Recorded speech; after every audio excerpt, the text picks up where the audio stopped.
نحمده ونصلي على رسوله الكريم اما بعد فقد قال الله تبارك وتعالى كما ورد في سورة النساء اعوذ بالله من الشيطان الرجيم بسم الله الرحمن الرحيم يا ايها الذين آمنوا اطيعوا الله واطيعوا الرسول واولي الامر منكم فإن تنازعتم في شيء فردوه إلى الله والرسول صدق الله العظيم. وعن أبي نجيح العرباض بن ساریہ رضی اللہ عنہ قال وعظنا رسول الله صلی اللہ علیہ وسلم موعظة وجلت منها القلوب وذرفت منها العيون فقلنا یا رسول اللہ كأنها موعظة مودع فأوصنا قال اوصيكم بتقوى الله عز وجل والسمع والطاعة وإن تأمر عليكم عبد حبشي فإنه من يعش منكم بعدي فسيرى اختلافا كثيرا فعليكم بسنتي وسنة الخلفاء الراشدين المهديين تمسكوا بها وعضوا عليها بالنواجذ وإياكم ومحدثات الأمور فإن كل محدثة بدعة وكل بدعة ضلالة رواه أبو داود والترمذي رحمهم الله. رب اشرح لي صدري ويسر لي أمري واحلل عقدة من لساني يفقهوا قولي. اللهم ربنا الہمنا رشدنا واعذنا من شرور انفسنا. اللهم ارنا الحق حقا وارزقنا اتباعه وارنا الباطل باطلا وارزقنا اجتنابه. آمین یا رب العالمین. یہ اربعین نووی کی حدیث نمبر 28 ہے. گویا کہ آج جب ہم اسے پڑھ لیں گے تو اس کتاب کا 2/3 حصہ مکمل ہو جائے گا، اس لیے کہ کل اگرچہ نام تو 40 ہے اس کا، لیکن حدیثیں اس میں 42 ہیں، تو 2/3 28 حدیثیں ہو جائیں گی. اس حدیث کے راوی ہیں عرباض ابن ساریہ رضی اللہ تعالی عنہ، اور یہ سنن ابی داؤد اور جامع ترمذی دونوں میں یہ حدیث موجود ہے. اور امام ترمذی رحمۃ اللہ علیہ کا کہنا یہ ہے کہ یہ حدیث حسن ہے، صحیح ہے، یعنی سند کے اعتبار سے بہت ہی پختہ ہے. اس میں متعدد باتیں آئی ہیں جن میں سے ہر ایک کو ہم جوامع الامور میں یا جوامع الکلمات میں شامل کر سکتے ہیں. اصل میں جو پس منظر ہے وہ کیا ہے؟ ایک نظام تھا، نظام اطاعت، جو حضور کے زمانے میں مسلمانوں میں بحیثیت جماعت پہلے رائج ہوا، پھر اسلامی حکومت میں رائج ہوا. اللہ کی اطاعت، رسول کی اطاعت، یہ دونوں اطاعتیں تو ہیں مطلق، غیر مقید، جو بھی حکم اللہ کا، جو بھی حکم رسول کا. تیسری اطاعت اولی الامر منکم، تم میں سے جو بھی صاحب امر ہو. لیکن اس کے ساتھ وہ اطیعوا کو تیسری مرتبہ نہیں لایا گیا. دو جو مستقل ہیں، غیر مقید ہیں، غیر مشروط ہیں، مطلق ہیں، ان کے ساتھ اطیعوا اللہ و اطیعوا الرسول. ایک شکل یہ ہو سکتی تھی کہ ایک ہی دفعہ اطیعوا کہہ دیتے اور تینوں کے اوپر وہ اطلاق ہو جاتا، جیسے کہ الجبرا میں بریکٹ کے باہر کوئی شے ہے تو بریکٹ کے اندر جو کچھ ہے اس سے ضرب کھا جائے گا. لیکن نہیں، یہاں اسلوب یہ کیا گیا، اللہ کی اطاعت کے ساتھ حکم اطیعوا، رسول کی اطاعت کے ساتھ حکم اطیعوا، لیکن اولو الامر منکم کی جو اطاعت ہے اس کے ساتھ تیسری مرتبہ اطیعوا نہیں لایا گیا. لیکن اگرچہ مراد یہاں پر ہے اطیعوا، لیکن محسوس ہوا کہ کچھ فرق ہے. اولو الامر جو بھی ہوں گے، حضور کے زمانے میں بھی ہوتے تھے. اب ظاہر بات ہے کہ حضور تو اللہ کے رسول بھی تھے، اور مسلمانوں کے امیر بھی تھے، سپہ سالار بھی تھی، لیکن آپ کی عمارت کے تحت چھوٹی عمارتیں ہوتی تھیں نا۔ آپ نے کوئی ایسا لشکر بھیجا ہے جس میں آپ خود نہیں گئے، جنہیں ہم سریہ کہتے ہیں، جس لشکر میں آپ بھی شامل ہوں اس کو آپ کو معلوم ہے غزوہ کہتے ہیں، اور جس میں آپ شریک نہیں ہے آپ نے بھیج دیا ہے، ظاہر بات ہے کسی کو امیر تو بنایا ہے، تو اس امیر کی اطاعت بھی ضروری ہے۔ البتہ اس کی امیر کی اطاعت جو ہے فی المعروف ہے، وہ یہ نہیں ہے کہ جو چاہے حکم دے دے، اس کا اختیار اس کو نہیں۔ جو چاہے حکم دینے کا اختیار اللہ کو ہے، اس کے رسول کو ہے صلی اللہ علیہ وسلم۔ چنانچہ ایک مرتبہ یہ واقعہ پیش آ گیا بالفعل، حضور نے کوئی اپنے صحابہ کی ایک جماعت روانہ کی اور ان پر ایک صاحب کو امیر بنا دیا۔ وہ امیر صاحب جو تھے ذرا جلالی مزاج کے تھے، کسی بات پر وہ اپنے ساتھیوں سے ناراض ہو گئے۔ اب انہوں نے حکم دیا کہ ایک بہت بڑا گڑھا جو ہے کھود دیا۔ ظاہر بات ہے کہ اس میں تو کوئی خلاف شریعت بات تو نہیں ہے، امیر کا حکم، اس میں لا کر لکڑیاں ڈال دو، ڈال دیں، ان میں آگ لگا دو، لگا دی، اب کود جاؤ اس میں۔ اب لوگوں نے کہا اسی آگ سے بچنے کے لیے تو ہم نے محمد کا دامن تھاما صلی اللہ علیہ وسلم، اب اسی آگ میں ہم اپنے آپ کو ڈال دیں، نہیں، لا سمع ولا طاعہ۔ اب یہ بات حضور کے علم میں لائی گئی تو آپ نے توثیق کی کہ انہوں نے صحیح کیا، اور اگر یہ اس آگ میں داخل ہو جاتے تو کبھی نہ نکل پاتے۔ یعنی کسی بھی امیر کی، اور آپ کے بعد جتنے بھی امیر ہیں وہ اسی حکم میں آئیں گے۔ کسی امیر کا حکم مطلق نہیں ہے حضور کے بعد، چاہے وہ صحابی ہو، اور ظاہر بات ہے اس لشکر کے امیر جو تھے وہ صحابی تھے، صحابی کی بات بھی مطلق نہیں ہے۔ اللہ اور اس کے رسول کے احکام کی کسوٹی پر پرکھا جائے گا، اگر اس کے اوپر پورا اترتا ہے تو سمعنا واطعنا، بصر و چشم، نہیں تو وہ رد کر دیا جائے گا۔ اسی طرح ائمہ جو فقہ ہیں ان کا مسئلہ بھی ہے، امام ابو حنیفہ کا تو قول موجود ہے کہ اگر میری کسی رائے کے خلاف کوئی حدیث صحیح تمہیں مل جائے تو میری رائے کو دیوار پر دے مارو۔ اس کی وجہ یہ ہے کہ حضرت امام ابو حنیفہ کے زمانے تک ابھی احادیث پوری طرح جمع نہیں ہوئی تھی، ابھی جمع حدیث کا عمل تو جاری تھا، تو ظاہر بات ہے کہ ساری احادیث تو ان کے علم میں نہیں تھی۔ یہ تو ان کی بہت بڑی قابلیت ہے کہ اگرچہ اس وقت تک احادیث کا مجموعہ بہت زیادہ نہیں تھا، تاہم ان کی کوئی بات بھی ایسی نہیں ہے جو بعد میں حدیث کی روح سے غلط ثابت ہوئی۔ ہاں کوئی اختلاف تو ہو سکتا، غلط ثابت ہونا اور بات ہے۔ تو اس اعتبار سے یہ ان کی بہت بڑی فضیلت ہے، ان کی طرف حضور نے یہ سمجھا جاتا ہے کہ انہی کی طرف اشارہ کیا تھا جب سورہ جمعہ میں آیت آئی وآخرین منہم لما یلحقوا بہم، حضور کی جو بعثت ہوئی ہے اصلاً امیین میں، هو الذی بعث فی الامیین رسولا منہم یتلو علیہم آیاتہ ویزکیہم ویعلمہم الکتاب والحکمہ ان کانوا من قبل لفی ضلال مبین وآخرین منہم لما یلحقوا بہم۔ حضور کی بعثت ہوئی ہے ان امیین کے لیے اولاً، اور آخرین جو انہی میں سے ہیں ابھی داخل نہیں ہوئے، یعنی جو بعد میں ایمان لانے والے ہیں۔ اب ایرانی ایمان لے آئے، شامی ایمان لے آئے، ترک ایمان لے آئے، ہندی ایمان لے آئے، آپ کو معلوم ہے کہ مصری ایمان لے آئے، افریقہ کے لوگ ایمان لے آئے، اندلس کے لوگ ایمان لے آئے، تو ایمان تو لائے بہت، یہ سب امت کے اندر تو ہے، اور حضور کی بعثت سب کی طرف ہے، بلکہ پوری نوع انسانی کی طرف ہے۔ لیکن لوگوں نے پوچھا کہ حضور اس سے کیا مراد ہے، آخرین منہم، ان سے کون مراد ہے؟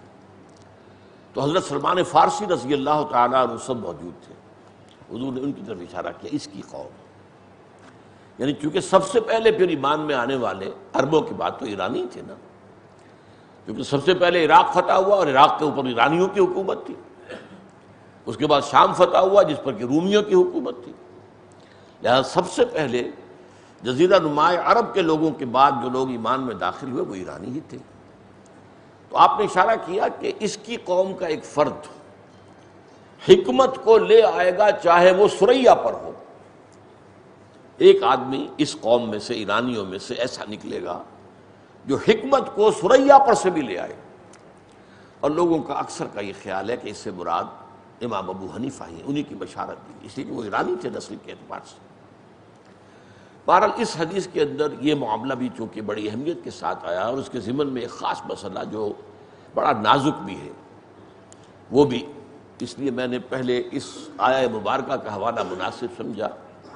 یا ایھا الذین آمنوا اطیعوا اللہ واطیعوا الرسول واولی الامر منکم فإن تنازعتم فی شیء فردوہ الی اللہ والرسول. اگر تمہارا اختلاف ہو جائے اپنے امراء سے کسی معاملے میں تو لوٹا دو اس کو اللہ اور اس کے رسول کی طرف. پھر دیکھو اللہ اور اس کے رسول کے احکام میں کیا چیز آ رہی ہے، اس سے استنباط کر کے کیا چیز نکلتی ہے، اس کے اوپر پرکھو کہ یہ اولو الامر جو ہم میں سے ہیں ان کا یہ قول، ان کا یہ حکم اس کے مطابق ہے یا نہیں. یہ حضرت ارباض ابن ساریہ فرماتے ہیں وعظنا رسول اللہ صلی اللہ علیہ وسلم موعظۃً. ایک حدیث میں الفاظ آئے بھی ہیں ذات یومن، یہ روایت ہے مختلف طریقوں پر. اللہ کے رسول صلی اللہ علیہ وسلم نے ایک دن ہمیں وعظ ارشاد فرمایا. یہ وعظ کا لفظ نوٹ کیجئے. آج کل عام جو فضا ہے وہ ریشنلزم کی ہے، عقلیت. بھائی دلیل سے بات کرو، آپ کی یہ بات ہماری عقل میں تو نہیں آتی، آپ جو بات مان رہے ہیں وہ عقل کے نزدیک تسلیم کرنے کے لائق نہیں. اور اگر کہیں وعظ کہا جا رہا ہو تو پھر ذرا حقارت کے ساتھ یعنی وعظ کہہ رہے ہیں، یعنی وعظ کوئی اعلیٰ شے نہیں ہے، عمدہ شے نہیں. یہ حقیقت ہے کہ وعظ میں منطق کا استعمال نہیں ہوتا، استدلالی انداز میں، جذباتی انداز ہوتا ہے. وہ دل کو اور روح کو براہ راست مخاطب کرنے کا ایک طریقہ ہے. دل میں روح ہے، روح کو براہ راست مخاطب کرنا. ایک ہے آپ وایا انٹلیکٹ، کوئی بات جو ہے آپ کی، آپ اسے دماغ اور عقل کے ذریعے سے پھر اتارتے ہیں قلب کے اندر. جو بہت ریشنلسٹ قسم کے لوگ ہیں ان کا معاملہ یہی ہوتا ہے. جب تک ان کی عقل کسی شے کو تسلیم نہ کرے، یوں سمجھیے بیریئر ہے عقل کا، اور عقل کے معنی ہے باندھنے والی شے. عاقلہ، عقل، جیسا کہ آتا ہے حدیث میں کہ یہ جو اونٹ کو اگر کہیں آپ نے سوار اتر گیا اور اب یہ بھی چاہتا ہے کہ اونٹ بھاگ نہ جائے تو اس کا ایک گھٹنا باندھ دیتے تھے، ایک ٹانگ کو یوں موڑا اور گھٹنا باندھ دیا. اب وہ تین ٹانگوں پر ظاہر بات ہے دوڑ نہیں سکتا. ٹھیک ہے ذرا اچک اچک کر ادھر ادھر، کوئی کیکر کا درخت ہے تو کہیں ادھر منہ مار لے گا، کچھ ادھر ناشتہ کر لے گا، تھوڑا بہت بھاگ نہیں سکتا. اس کو اقال کہتے ہیں. اور یہ جو عربوں کا رواج ہے، اوپر یہ جو سر کے اوپر یہ لپیٹتے ہیں، اب تو ظاہر بات ہے وہ بڑے قیمتی اقال لگتے ہیں، لیکن یہ اصل میں کیا تھا، یہ وہی رسی ہوتی تھی. وہ اس نے باندھا تھا اونٹ کا گھٹنا، اب اس کے بعد دوبارہ سفر پر آغاز کرنا ہے، سفر پر روانہ ہونا. وہ کھولا، اب کہاں رکھے اس کو، وہ اپنے سر کے اوپر لپیٹ دیا. یہ اقال ہوتا تھا. اور اسی لیے ایک حدیث میں آتا ہے، حضور تشریف فرما تھے مسجد نبوی میں، ایک بدو باہر سے آیا اور وہ اپنے اونٹ سے اترا اور اونٹ کا گھٹنا باندھے بغیر اندر آ گیا. حضور نے فرمایا تم نے اس کا گھٹنا کیوں نہیں باندھا؟ اس نے عرض کیا میں نے اللہ پر توکل کیا. فرمایا نہیں، غلط ہے، یہ توکل نہیں ہے. جو وسائل ہیں دنیا کے استعمال کرو اور پھر توکل اللہ پر کرو. یہ نہ سمجھو کہ تمہارے ان وسائل کے ذریعے سے نتیجہ نکل آئے گا، سمجھ لو کہ نتیجہ بالآخر ہوگا اللہ کی مرضی سے. لیکن وسائل اور ذرائع کا استعمال نہ کرنا یہ غلط ہے. جاؤ اعقلھا، جاؤ جا کر اس کو باندھو. تو اعقلھا وہ بھی عقل سے بنا ہے. تو عقل جو ہے وہ روکتی ہے.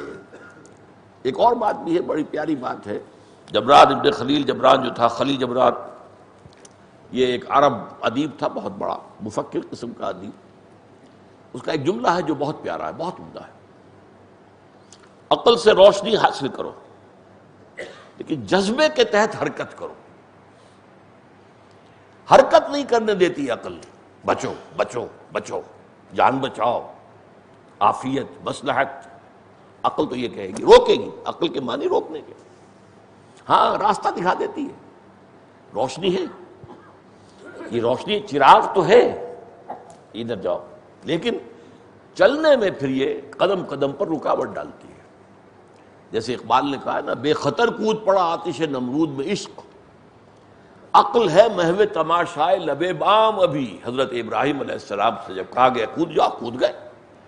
یہ کود جانا عقل کے تحت تو نہیں ہو سکتا، جان بچانا، کیوں کودے بھائی، اٹھا کے زبردستی پھینک دے وہ دوسری بات ہے، لیکن خود کود جانا۔ حضرت خباب بن الارت کو جب کہ انگارے زمین پر بچھا دیے گئے تھے، زبردستی 4 آدمی پکڑ کر، 2 آدمی ٹانگیں پکڑے، 2 ہاتھ پکڑے لٹائے تو اور بات ہے، کہا لیٹ جاؤ، لیٹ گئے، اس لیے کہ حضور کا حکم تھا، کوئی مزاحمت نہیں کرنی، جو بھی تکلیف آئے اسے سمجھو اللہ کی طرف سے آزمائش ہے، کوئی جوابی کارروائی نہیں کرنی، کوئی ریٹیلیشن نہیں کرنی۔ تو یہ ہے اصل میں عشق اور یقین، اس کے تحت آدمی حرکت کر سکتا ہے۔ عقل تو قدم قدم پر اڑنگے لگائے گی، روکے گی اور آپ کو مصلحت سکھائے گی، اور بچنے اور بچنے اپنی جان اور مال کو بچانے کا مشورہ دے گی۔ تو وعظنا رسول اللہ، اب یہ وعظ جو ہے اس کے معنی نصیحت ہی کے ہیں، لیکن یہ ہے کہ اس میں جیسا کہ میں نے آپ کو بتایا، اس میں اصل مخاطب جو ہے وہ انسان کا جذبہ ہے جس کا تعلق روح کے ساتھ ہے، جو دل میں ہمارے ہے، اس کو اپیل کرنا براہ راست۔ جیسا کہ بعض لوگ اگر ہیں اور نہیں اس کو تسلیم کرنے کو تیار، ان پر اثر نہیں ہوگا، وہ جیسے چکنے گھڑے پر پانی پڑا اور پھسل گیا۔ لیکن یہ کہ جن کے وہ ارواح کچھ زندہ ہوتی ہیں ابھی، چاہے کمزور ہیں، مزمحل ہیں، لیکن ہیں ابھی زندہ ہیں، مری نہیں ہیں، تو اس قوم پر جو ہے وہ بعض کا اثر ہوتا ہے۔ قرآن مجید میں بھی ایک لفظ قرآن کے لیے سب سے پہلا موعظہ ہی آیا ہے، یا ایھا الناس قد جاءتکم موعظۃ من ربکم وشفاء لما فی الصدور وہدی ورحمۃ للمؤمنین۔ لوگوں دیکھو، سورہ یونس کی آیت ہے یہ، دیکھو تمہارے پاس آ گئی ہے تمہارے رب کی طرف سے موعظہ، وعظ۔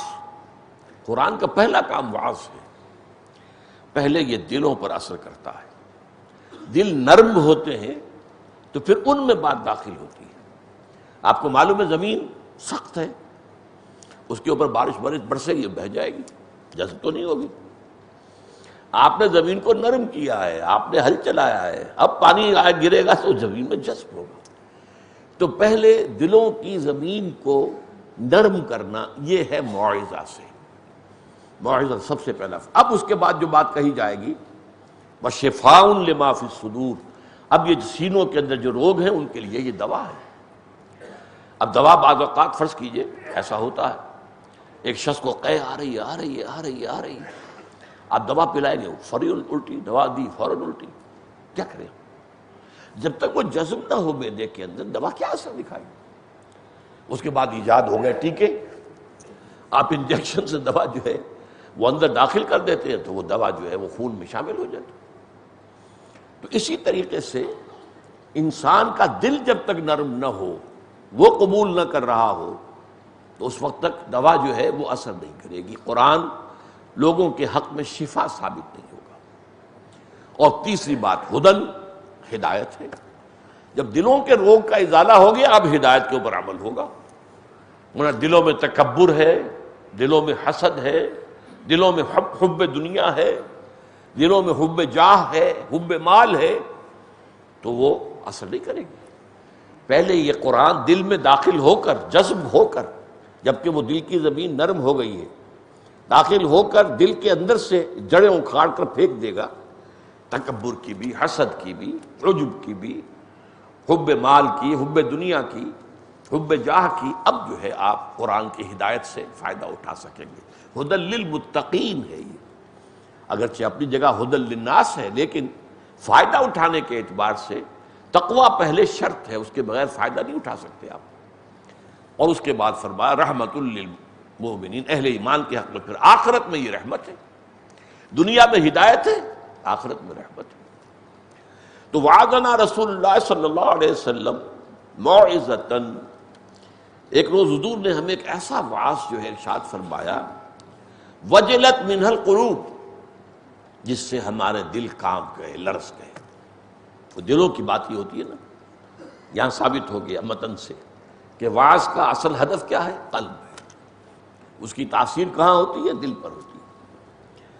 وجلت منہ القلوب وذرفت منہ العیون، اور آنکھیں تر ہو گئی، آنکھوں میں آنسو آ گئے، رقت طاری ہو گئی۔ فقلنا، ہم نے عرض کیا یا رسول اللہ، اے اللہ کے رسول صلی اللہ علیہ وسلم، کأنہا موعظۃ مودع،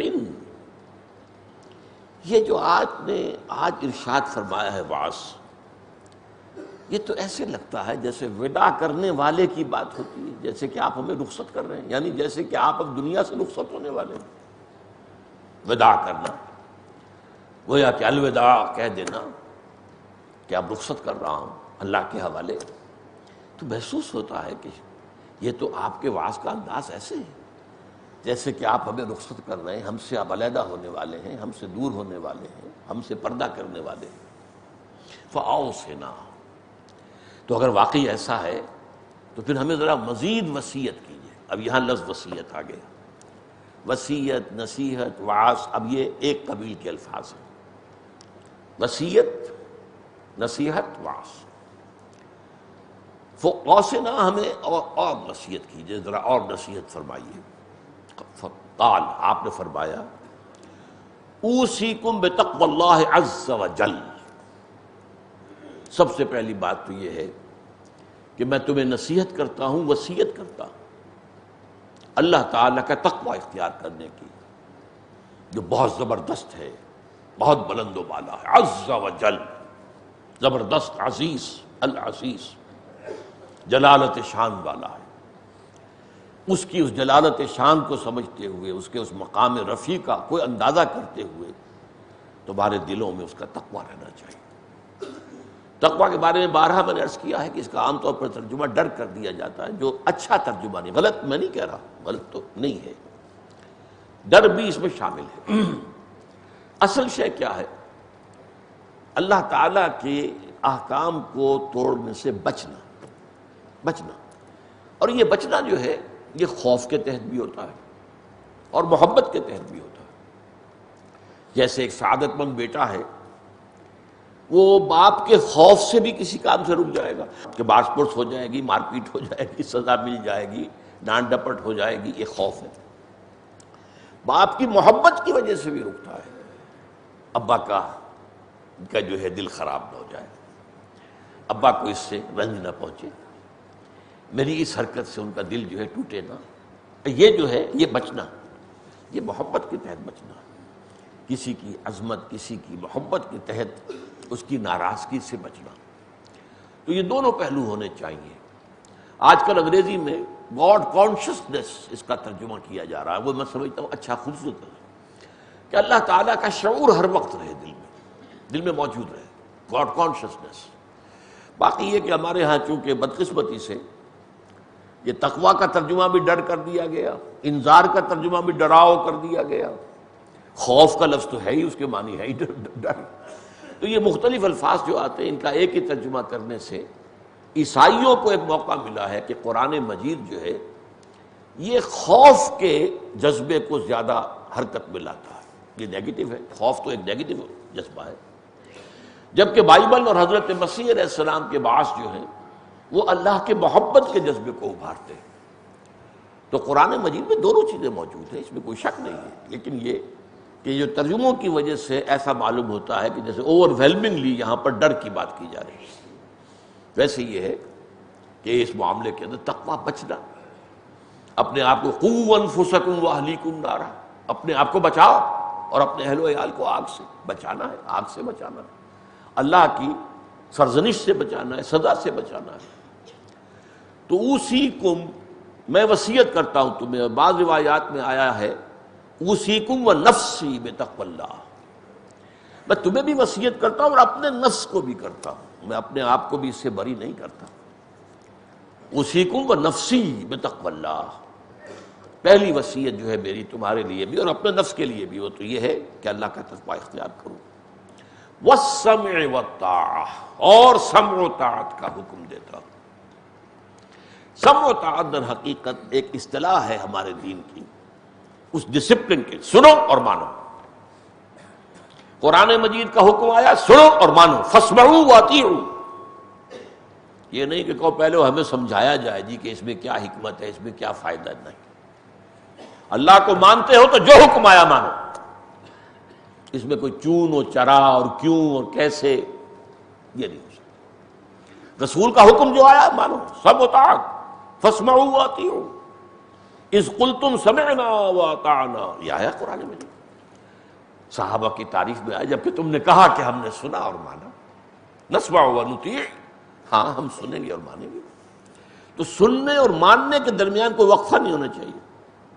سنا تو ہے، ابھی غور کر رہے ہیں، اچھی بات ہے کہ نہیں ہے، صحیح ہے کہ نہیں ہے، یہ ہے وہ ہے، مصلحت کیا ہے، اس میں تو یہ اندیشے ہیں، اس سے بہتر تو یہ رائے ہے، یہ اگر اس میں لیت و لال ہو جائے گا تو ڈسپلن تو نہیں رہے گا۔ اور آپ کو معلوم ہے کہ اولاً جب کہ ابھی مسلمانوں کی حیثیت ایک جماعت کی تھی، انقلابی جماعت، انقلابی جماعت میں جب تک سم و طاعت نہیں ہوگا انقلاب نہیں برپا ہوتا۔ یہ تو آپ کو معلوم ہے، جیسے کہ فوج کا ڈسپلن ہے، وہاں کیا ہے، لسن اینڈ اوبے، سنو اور مانو۔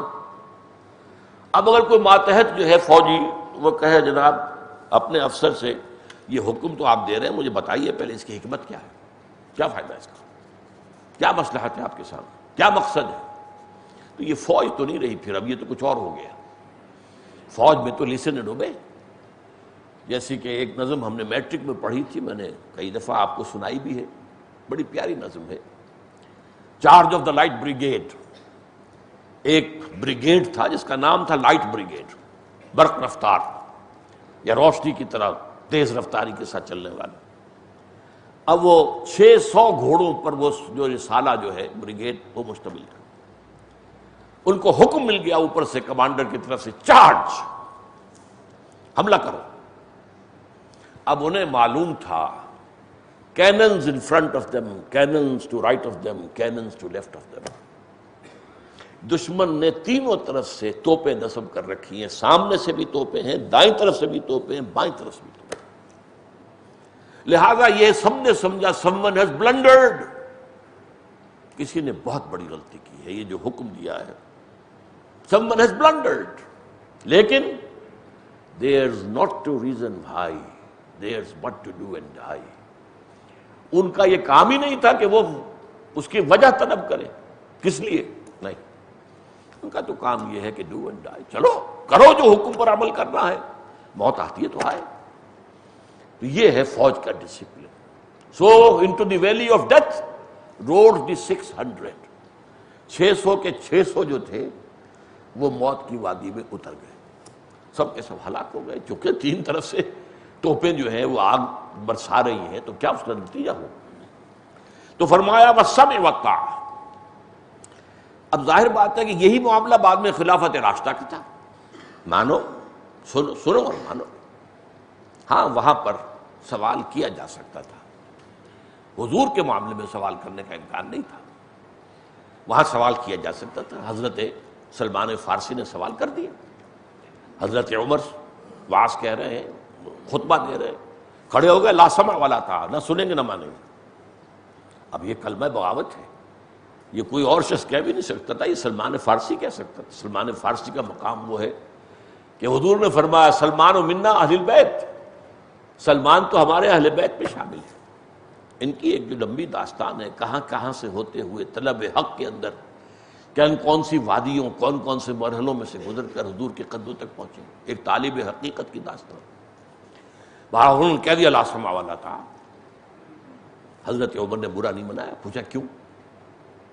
عرض کیا یہ کرتا آپ نے پہنا ہوا ہے، یہ ان یمنی چادروں کا بنا ہوا جو مال غنیمت میں آئی تھی، اور ہر مسلمان کو جتنا حصہ ملا اس میں کرتا نہیں بنتا، اور آپ ہم میں ہے بھی طویل القامت آدمی، یہ کرتا کیسے بن گیا؟ Some thing is wrong some where. تو آپ نے غبن کیا ہے یا عام مسلمان سے زیادہ حصہ لیا، کیا ہے؟ حضرت عمر نے بیٹے سے کہا، عبداللہ ابن عمر سے، عبداللہ رضی اللہ تعالیٰ عنہ تم بتا دو۔ انہوں نے کھڑے ہو کر ٹیسٹیفائی کیا گویا کہ میرے حصے میں بھی کپڑا آیا تھا، میرا کرتا نہیں بن رہا تھا، ابا جان کے پاس جو آیا ٹکڑا اس سے ان کا نہیں بن رہا، تو میں نے اپنا ٹکڑا دے دیا ان کو، اس سے یہ کرتا بن گیا۔ فرمایا ٹھیک ہے۔ اب حضرت سلمان کہتے الان نسمع ونطیع، ٹھیک ہے اب آپ فرمائے جو فرماتے ہیں، مانیں گے، سنیں گے، مانیں گے۔ یعنی یہ مغربی جمہوریت والی بات نہیں ہے کہ ہر حال میں جو ہے اپوزیشن اپوز کرنا ہی کرنا ہے، ٹانگیں گھسیٹنی ہر حال کے اندر نہیں. جو بات ہے وہ ٹھیک ہے، اس کی وضاحت ہو گئی، اب بات ختم. اب ایک اہم نازک مسئلہ آ رہا ہے. وَإِن تَأَمَّرَ عَلَيْكُمْ عَبْدٌ حَبَشِيٌّ، چاہے تم پر کوئی حبشی غلام حکمران بن جائے. اب یہ ذرا نازک مسئلہ کس اعتبار سے ہے؟ یہاں لفظ آیا تأمرا، اس کو سمجھ لیجئے. ایک ہے باب تفعیل، ایک ہے باب تفاعل. تفعیل میں مثلا تعلیم، کسی کو علم سکھانا، اور تفاعل میں تعلم، خود علم حاصل کرنا. یہ جو ہے تفعیل اور تفاعل مادہ ایک ہی ہے، علم. تعلیم کسی کو علم دینا، تعلم خود علم حاصل کرنا. متعلم کہتے ہیں نا اس کو جو شاگرد ہے، استاد کو جو پڑھنے والا ہے، طالب علم. اسی طریقے سے تعمیر، کسی کو امیر بنانا، امرا آئے گا اس سے. تعمرا، تعمر خود امیر بن جانا. یہ مسئلہ بڑا ٹیڑھا ہے کہ امارت تو مسلمانوں میں جو معیاری معاملہ وہ تو یہ کہ مسلمانوں کے مشورے سے ہو.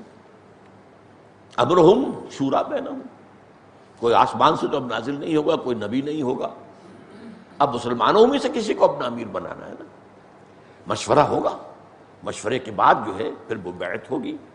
بعض لوگ بیعت اور الیکشن کو کنفیوز کرتے ہیں، یہ دونوں چیزیں بالکل مختلف ہیں. الیکشن جو ہے مشورے کے قائم مقام ہے، بیعت اس کے بعد ہے، مشورے کے بعد ہے. پہلے مشورہ ہوا سقیفہ بنی سعدہ میں. آپ کو معلوم ہے انصار نے کہا ہمارا حق ہے خلافت، اسلام کو عزت اور غلبہ تو ہماری مدد سے ہوا ہے، تم تو وہاں سے جان بچا کر بھاگے تھے مکے سے، لہذا ہمارا حق ہے. لیکن یہ کہ ظاہر بات ہے کہ عرب جو ہیں وہ تو قریش کے سوا کسی اور کی سیادت کو نہ جانتے تھے نہ مان سکتے تھے. نظم کیسے قائم ہوگا؟ اب جب اطلاع ملی ہے تو حضرت ابوبکر اور عمر فوراً بھاگ کر پہنچے سقیفے میں کہ کہیں فیصلہ ہو جائے، اور ایک دفعہ بیعت ہو گئی تو پھر اس بیعت کو ختم کرنا ممکن نہیں ہوگا. اس لیے جلدی آئے. اہل تشیع الزام لگاتے ہیں ان دونوں پر، صاحبین پر، کہ حضور کی تدفین ہوئی نہیں ہے اور آ گئے وہاں. ابھی حضور کی اور حضرت علی، حضرت عباس، یہ آپ لگے ہوئے تھے، آپ کے قریبی اعزاء میں سے تھے، رشتہ دار تھے، وہ تجہیز و تکفین کے معاملے میں تھے. بہرحال تو مشورے کے بعد پھر بیعت ہوئی حضرت ابوبکر کے ہاتھ پر. اسی طرح حضرت عمر کو مشورے سے حضرت ابوبکر نے نامزد کیا، پھر بیعت ہوئی. لیکن اب ایک شخص ہوئے جو خود آ جاتا طاقت سے. تأمرا یہ آیا جو خود. وَإِن تَأَمَّرَ عَلَيْكُمْ عَبْدٌ حَبَشِيٌّ، ایک حبشی غلام بھی اگر تمہارے اوپر حکمران بن بیٹھے، اب میں ترجمہ یہ کر رہا ہوں تب بھی سنو اور مانو. یہ بڑا اس میں اختلاف کی گنجائش ہے، اور اس میں فقہاء کا تقریباً اجماع اس پر ہے کہ یہ جو متغلب ہے، اس کو کہتے ہیں امامت متغلب. متغلب کوئی تغلب سے خود غلبہ لے لینا، خود غالب آ کر اور قابض ہو جانا طاقت کے بل پر، یہ متغلب کہلائے. تو آیا امامت متغلب جائز ہے؟ اب اگر فتویٰ دے ناجائز ہے تو مسلمانوں کا فرض ہو جائے گا کھڑے ہو تلوار چلائیں اس کے خلاف. ناجائز بات تو بات نہیں مانی جا سکتی، حرام شے کے اوپر تو سمعنا واطعنا نہیں ہو سکتا. لہذا فقہاء کی اکثریت نے اور ائمہ حدیث کی اکثریت نے یہ کہا ہے کہ چاہے وہ اپنی طاقت کے بل پر زبردستی آ کر حکمران بن گیا ہو، جب تک وہ حکم دے اللہ کے احکام کے مطابق، جب تک وہ کفر کا حکم نہ دے، اس کی اطاعت فرض ہے. یہ وہ چیز ہے جس کے بنا پر نظم قائم رہا. خلافت راشدہ تو ختم ہو گئی. حضرت امیر معاویہ رضی اللہ تعالیٰ عنہ بھی اپنی قوت کے بل پر آئے نا، وہ مشورے کے بل پر تو نہیں آئے. حضرت حسن جو ہیں لوگوں کے مشورے سے ان کے ہاتھ پر بیعت ہو چکی تھی. حضرت علی رضی اللہ تعالیٰ عنہ سے پوچھا گیا تھا جبکہ وہ شہید کیے گئے، جب ان کا موت کا وقت آیا ہے کہ کیا ہم آپ کے بعد حسن کو خلیفہ بنا لیں؟ ان کا نہ میں روکتا ہوں نہ حکم دیتا ہوں، تمہاری مرضی، تمہارا معاملہ ہے، مشورے سے طے کر لو. مشورے سے طے کیا، وہ ہو گئے خلیفہ. اب حضرت ابوبکر فوج لے کر آ گئے.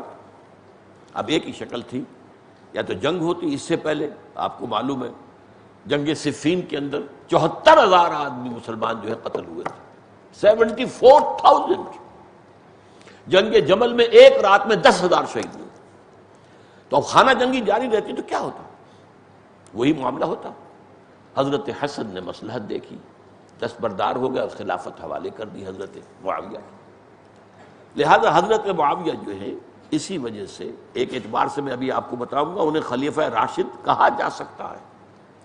اسی وجہ سے نہیں کہا جاتا کہ وہ لوگوں کے مشورے سے خلیفہ نہیں بنے تھے، بلکہ وہ اپنی قوت بازو کے بل پر، اپنی طاقت کے بل پر امیر بنے. لیکن جائز ہے، حرام نہیں.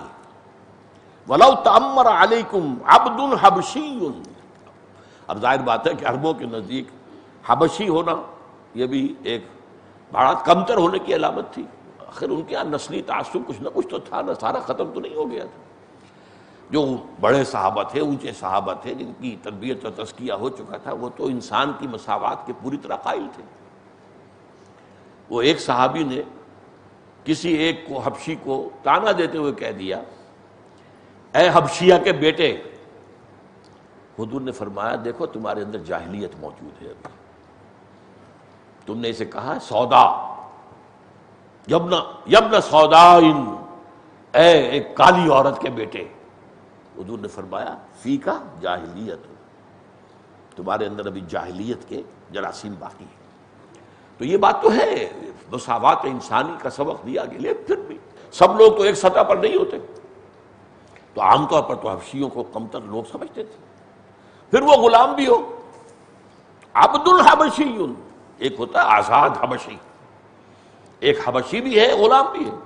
وَلَوْ تَأَمَّرَ عَلَيْكُمْ عَبْدٌ حَبْشِيٌّ، اگر ایک حبشی غلام بھی تم پر حکمران بن بیٹھے اپنے طاقت کے بل پر، تب بھی سموتاعت کا معاملہ ہوگا. فَإِنَّهُ مَنْ يَعِشْ مِنْكُمْ. ہاں اس میں ایک بات ہے، امام ابو حنیفہ کی رائے یہ ہے کہ کوئی شخص اگر فاسق و فاجر ہے تو اس کے خلاف مسلمان بغاوت کر سکتے ہیں.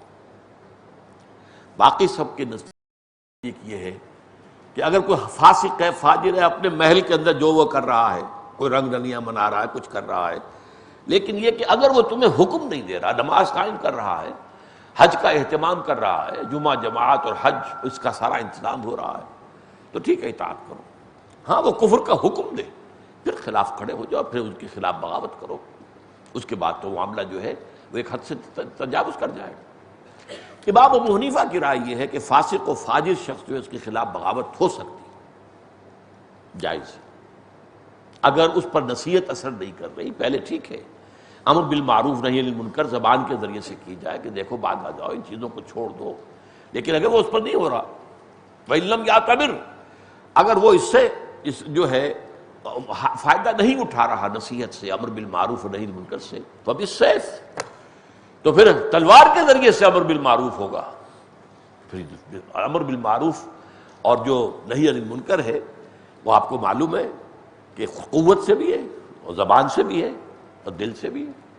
تو قوت سے بالسیف، لیکن اس کے لیے وہ شرط عائد کرتے ہیں کہ طاقت اتنی ہونی چاہیے کہ کامیابی کم از کم بظاہر احوال یقینی ہو جائے. یہ نہیں کہ تھوڑے سے لوگ جمع ہوئے اور نعرہ لگایا اور ظاہر بات ہے کہ پھر کیا ہوگا، سب کے سب کچل دیے جائیں گے.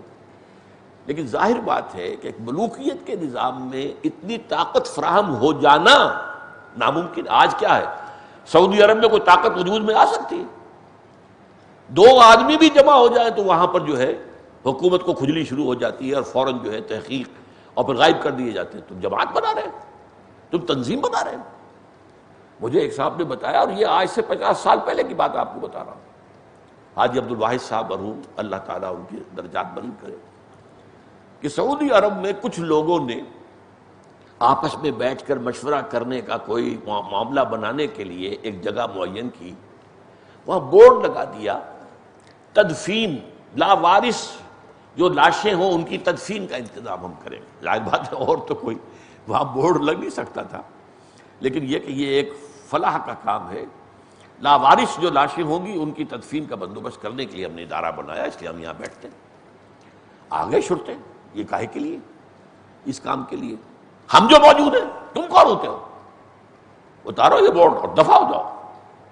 اس لیے کہ وہاں کوئی جماعت بن ہی نہیں سکتی. یہی وجہ 1979 میں پھر وہاں پر جو ہے طوفان ہوا تھا نا، لوگوں نے جا کے قبضہ کیا، کیونکہ جب آپ راستہ جو ہے بند کر دیں گے، سیدھا راستہ بند ہے، اختلاف کے اظہار کا کوئی طریقہ ہے ہی نہیں، آپ کو اختیار ہی نہیں، آپ کو دو چار آدمی جمع ہو کر کوئی بات کر ہی نہیں سکتے، تو پھر کیا ہوگا؟ پھر تو انڈر گراؤنڈ موومنٹ چلیں گی، پھر تو بغاوت ہی ہوگی، دھماکہ ہی ہوگا، ایکسپلوژن ہی ہوگا، اور یہ ہوا تھا، کتنا بڑا ایکسپلوژن تھا۔ خانہ کعبہ پر انہوں نے قبضہ کیا، اس کے بعد جو ہے کتنے لوگ وہاں مارے گئے، کتنے بعد میں جو ہے سزا کے طور پر جو ہے ان کو قتل کیا گیا، ان کی گردنیں اڑائی گئی، یہ سب کچھ ہوا۔ بہرحال یہ میں نے آپ سے عرض کیا کہ امام ابو حنیفہ کی رائے یہ ہے کہ جائز تو ہے لیکن طاقت اتنی فراہم ہو جانی چاہیے۔ فَإِنَّهُ مَن يَعْشْ مِنكُم بَعْدِي فَسَيَرَىٰ اخْتِلَافًا كَثِيرًا، دیکھو جو بھی تم میں میرے بعد زندہ رہا وہ پھر دیکھے گا بہت سا اختلافات ہوں گے۔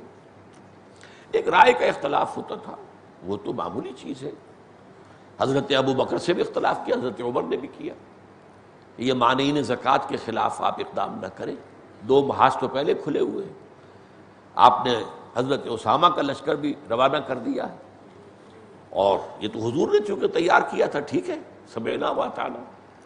پھر ظاہر بات ہے جنہوں نے نئی نبوت کے دعوے کیے ہیں، جھوٹی نبوت کے مدعی، ان کے خلاف تو جنگ کرنی ہی کرنی، لیکن انہوں نے صرف وہ زکوٰۃ دینے سے انکار کیا ہے نا، یہ کافر تو نہیں ہوئے، اور انہوں نے یہ بھی نہیں کہا کہ زکوٰۃ نہیں دیں گے، اصل میں ان کا موقع یہ تھا کہ ہم زکوٰۃ خود لیں گے، خود اس کو ڈسپینس کریں گے، تقسیم کریں گے، حکومت کو نہیں دیں گے۔